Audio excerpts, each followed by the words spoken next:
Welcome, everyone, to Mythstorie, a podcast about myths and history. I am one of your hosts, Bryant, with my permanent guest, Cammy. Hey there, Cammy. Hey, Bryant. How are you? I'm doing good. How's it going for you? Great. We're rolling through summer and having a good time.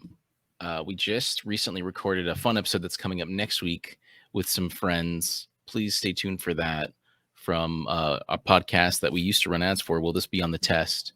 We're doing an episode on a famous cryptid. So that's going to be a lot of fun. But today on Mythstorie, pulling stories, legends, myths, talking about them. This one's a little different from our usual bunch as of late.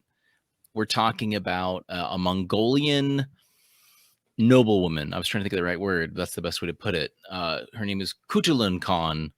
And Cammy, why is she so interesting in a nutshell? Or should you just roll into the story?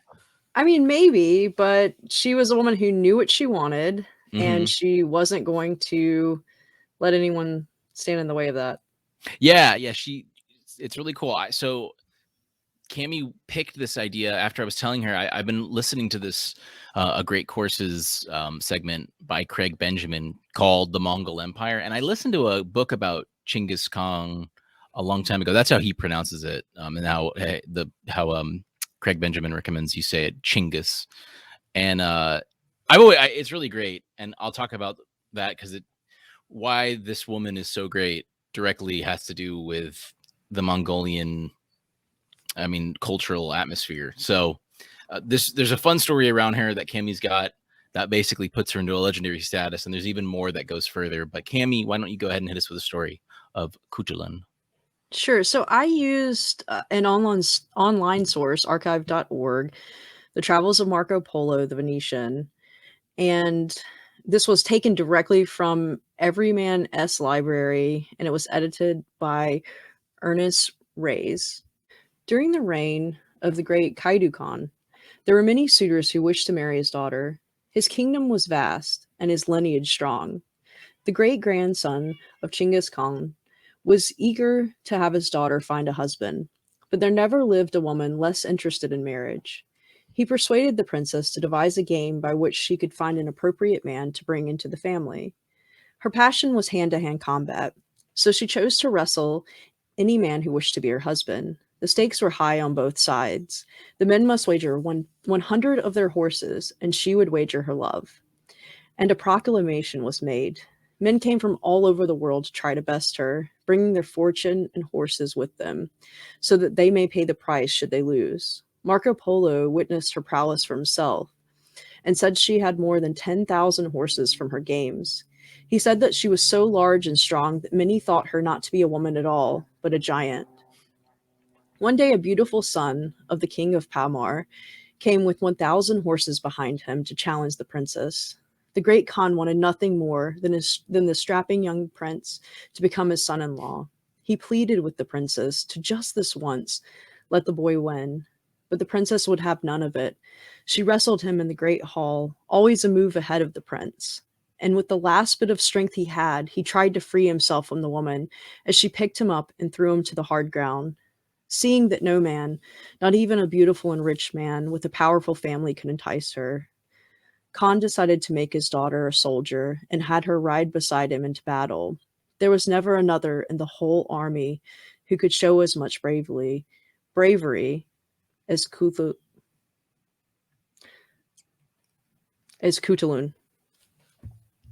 Nice. Damn. Yeah. So this is, as you said, her dad, Kaidu, was the grandson of Ogadei Khan, who was the son of Genghis Khan, or Temujin is his name. So they're really, really directly related to Genghis Khan. And by this point, she was born around 1260, and at this point, so Genghis is gone, of course, but the empire is huge. It's massive. Tons of parts of China, West Asia, Persia, Iran. I think at this point they'd already killed European knights in Hungary and stuff like that.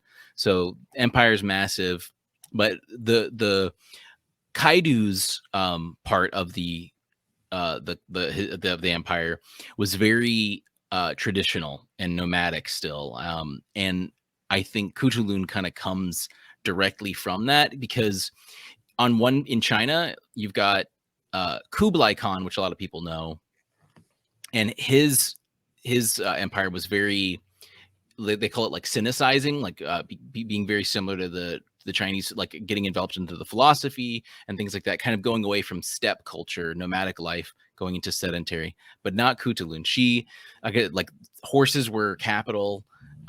She knew it was important, and in fact, like from the book, The Great Courses from Benjamin, they mentioned too that marriage is really important too. Like that was just like how you'd expect, like, an English king to marry off his daughter for political reasons.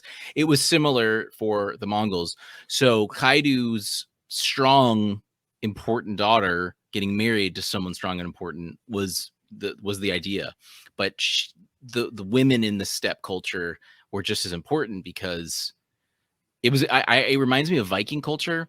I think we mentioned this before on some of our Viking episodes. So when you're Viking, or when you're a nomadic, Mongol, you're off Viking, you're off doing nomadic Mongol stuff, you're gone. But someone's got to be home taking care of your livestock, your horses, because that's literally like your wealth. And you've got to have someone in charge, and that would be your wife. And so it was really cool to see, when I was going through this course and seeing through Khutulun, it was like in China and other parts of Asia, women were not, they were as you'd see them in like European culture. They wouldn't be given positions of leadership. They weren't important in that regard, except some of the greater people that were able to kind of get through all that, but not nomadic culture. So Khutulun was right at home, being out there. And there's a few things that sort of led to this story getting so big. And you mentioned Marco Polo, who everyone I'm sure knows, but there's actually another big account from this time. The course that I listened to talked about this guy a lot. Rasheed Aldin was another huge source. He is a Persian. He was a man born to a Persian Jewish family who eventually converted to Islam. Islam was one of the big religions in all of the Khanate Empire.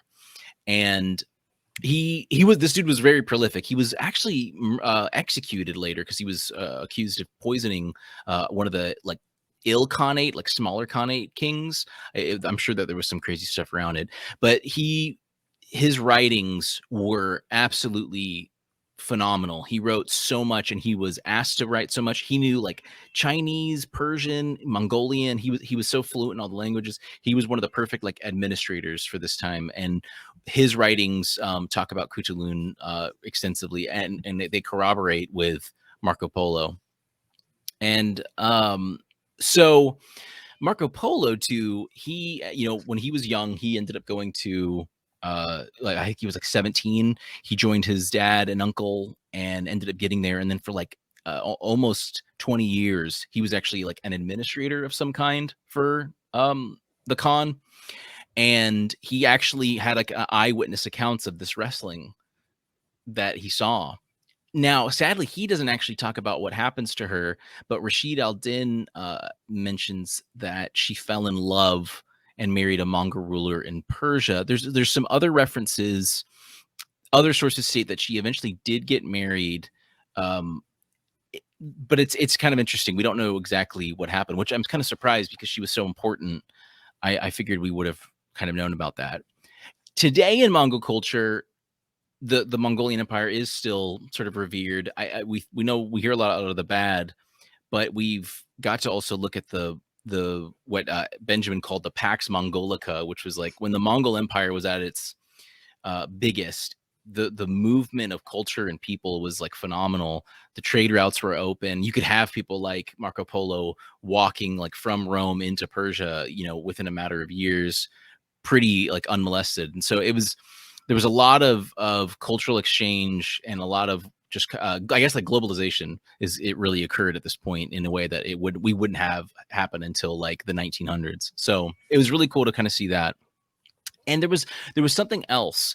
So later, there is. Did you come across? I wonder if it's pronounced Turandot or Turandot. I imagine it's Turandot. But there is this a play. Yeah, so it's an opera called Turandot, and it was started by Giacomo Puccini. And it was, but he died while writing it, and it was later completed by Franco Alfano in 1926.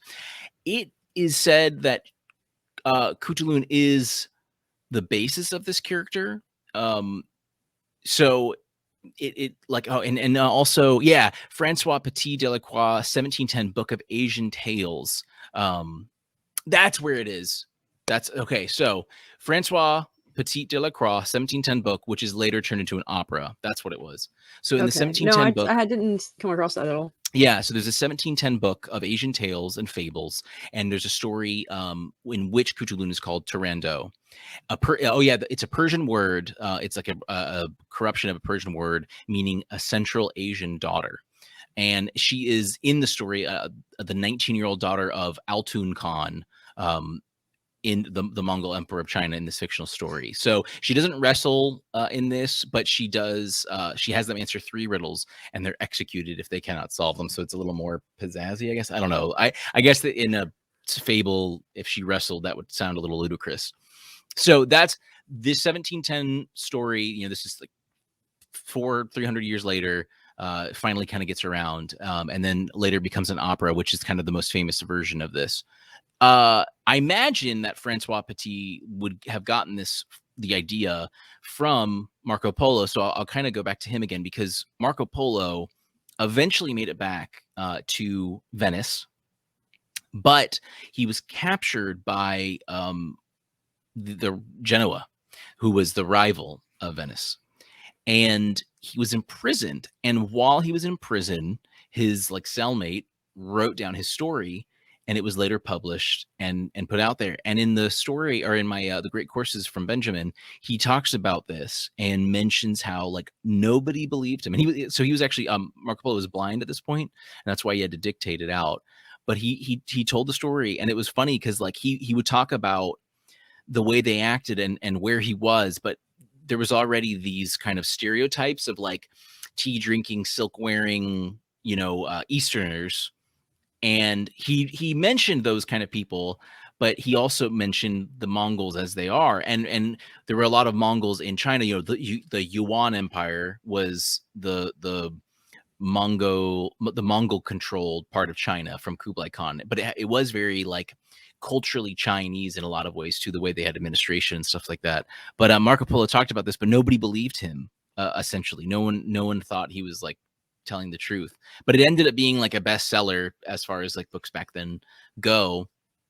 And so I don't know what there isn't a lot on the original tale and fable from Francois Petit Delacroix, but I would imagine this kind of sounds like the 1001 Nights to me, where it's literally, I mean, it's a bunch of tales from that area too that are kind of mixed up, and that kind of got famous around that time. So I imagine that's kind of where Francois got those ideas, and then it just kind of went in. So it's kind of funny because it just kind of it blew up because of Francois. This play eventually also sort of brought it up. And that's it. I mean, we do know that she existed because of the corroborated writings of Rasheed Aldin and Marco Polo, as well as other sources. That's the Mongols were definitely liked writing stuff down. In fact, they used it as propaganda. There's the Secret History of the Mongols, which sort of helped create a backstory that was more favorable for them in a lot of ways. But Khutulun was really famous. And there's I don't know if you've ever seen the show Marco Polo on Netflix. Mm-mm. Okay, it's quite good. I watched it several years ago, 2 or 3 years ago. I find it extremely frustrating because Yeah, when I was trying to find the primary source of Marco Polo actually writing this down, the kept first coming up. couple of pages on Google were Yeah, and if you Google Khutulun, you're gonna see the actress who plays her and does an excellent job. Claudia Kim plays her in the series, and I highly recommend the series. It's really good. It was trying to match Game of Thrones's energy, and mm-hmm. in a lot of ways it succeeded. Sadly, they stopped it after 2 or 3 seasons because of the budget, and just they just didn't see it kind of going there. I remember trying to rewatch it during the beginning of the pandemic, and the beginning was a little cheesy. Okay. So I think it's like I enjoyed watching it as a whole. It's the set pieces are great, and the actors that they've got on it are great. The guy who plays Marco Polo is really awesome guy. But I just remember the beginning being a little cheesy. So I really do recommend trying it out, though. You do get to see the wrestling match. In fact, Marco Polo like kind of has like a love tryst with her in this. I don't know like if that would have worked out age wise and things like that. He might have been some old like governor at that point, but it was still a really cool look at the Mongol Empire. A lot of what I know of, a lot of what I heard of from this Great Courses was really well exemplified in the Netflix show. So totally recommend it. And then if you ever like, I got it free through the library app Hoopla. It's a great course called the Mongol Empire. It was actually, it's only 11 hours, which is kind of short for the Great Courses. They're like 16 plus usually. And this one was really fun. It was just very bite-sized bits. The Mongols were absolutely crazy. They weren't just like wild killers. They like trading was like how they got you. Once they started trading with you, it was over. But Cammy, I'm glad that you wanted us to touch on this. I think this is one that isn't talked about too much. And I'm sure there's a few other stories from here. I thought about talking about the Tengrism, which is like the religion of the Mongols, the original origin for Genghis Khan and things like that. But this was a really cool story, and I think a lot of people who have heard or seen the Netflix show will be really familiar. And it's just cool to know it's true. In the Netflix show, she wrestles, she gets 100 horses, she does a great job. So really fun to hear about it. And I like seeing there's a lot of paintings that have been done of this too. It looks like that were done sort of in like the 19th and 17th or 18th centuries. I think there was just that Victorian glamour of the East, you know. Mm-hmm. The pictures that I've seen too, they don't look like they're wearing traditional garb of that area either. They look very Western in a way. So it's kind of funny. And I imagine that the opera would be really wild too. I'm looking like the poster for the opera is funny. That's all I'll say. But it looks great. So, Cammy, thank you for your story. Everyone, thank you, Bryant. Yeah, no, absolutely. I'm glad I got to listen to one of these books, and it actually kind of worked out for a while. So let us know what you think. Have you watched the show? Let us know what you think of that. Let me know if you have any suggestions for any future shows. Do tune in next week. We've got a guest episode, like I said, with the Will This Be on the Test podcast, which was really fun. That'll be a cryptid show. That'll be up next week. So tune in for that and let us know what you think. All right, guys. We will see you next time. Oh.